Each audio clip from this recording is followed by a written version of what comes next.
நீதிமொழிகள் அதிகாரம் 20. திராட்சரசம் பரியாசம் செய்யும், மதுபானம் அமளி பண்ணும். அதனால் மயங்குகிற ஒருவனும் ஞானவான் அல்ல. ராஜாவின் உருக்குதல் சிங்கத்தின் கெர்ச்சிப்புக்கு சமானம். அவனை கோபப்படுத்துகிறவன் தன் பிராணனுக்கே துரோகம் செய்கிறான். வழக்குக்கு விலகுவது மனுஷனுக்கு மேன்மை. மூடனானவன் எவனும் அதிலே தலையிட்டுக் கொள்வான். சோம்பேறி குளிருகிறதென்று உழமாட்டான். அறுப்பிலே பிச்சை கேட்டாலும் அவனுக்கு ஒன்றும் கிடையாது. மனுஷனுடைய இருதயத்தில் உள்ள யோசனை ஆழமான தண்ணீர் போல் இருக்கிறது. புத்திமானோ அதை மொண்டெடுப்பான். மனுஷர் பெரும்பாலும் தங்கள் அடையாளத்தை பிரசித்தப்படுத்துவார்கள். உண்மையான மனுஷனை கண்டுபிடிப்பவன் யார்? நீதிமான் தன் உத்தமத்திலே நடக்கிறான். அவனுக்கு பிறகு அவன் பிள்ளைகளும் பாக்கியவான்களாயிருப்பார்கள். நியாயாசனத்தில் வீற்றிருக்கும் ராஜா தன் கண்களினால் சகல பொல்லாப்பையும் சிதற பண்ணுகிறான். என் இருதயத்தை சுத்தமாக்கினேன், என் பாவமர துப்புரவானேன் என்று சொல்லத்தக்கவன் யார்? வெவ்வேறான நிறைக்கல்லும் வெவ்வேறான மரக்காலும் ஆகிய இவ்விரண்டும் கர்த்தருக்கு அருவருப்பானவைகள். பிள்ளையானாலும் அதன் செய்கை சுத்தமோ செம்மையோ என்பது அதன் நடக்கையினால் விளங்கும்.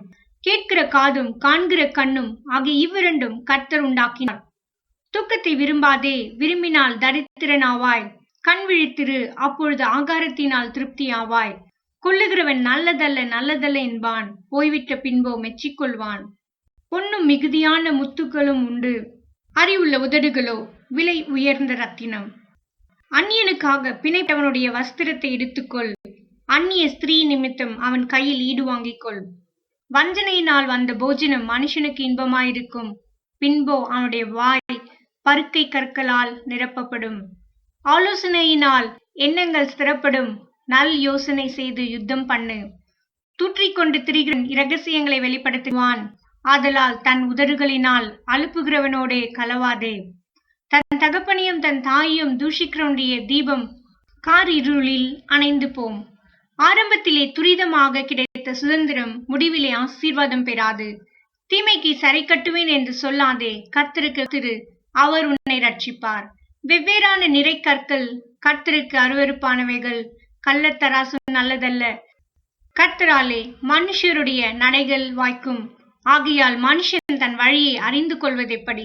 பரிசுத்தமானதை விழுங்குகிறதும் பொருத்தனை செய்த பின்பு யோசிக்கிறதும் மனுஷனுக்கு கண்ணிக்கும்.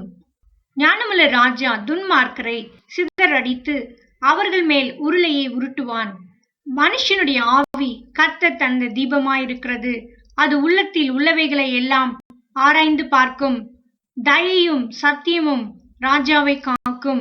தயையினாலே தன் சிங்காசன நிற்க பண்ணுவான். வாலிபரின் அலங்காரம் அவர்கள் பராக்கிரமம்.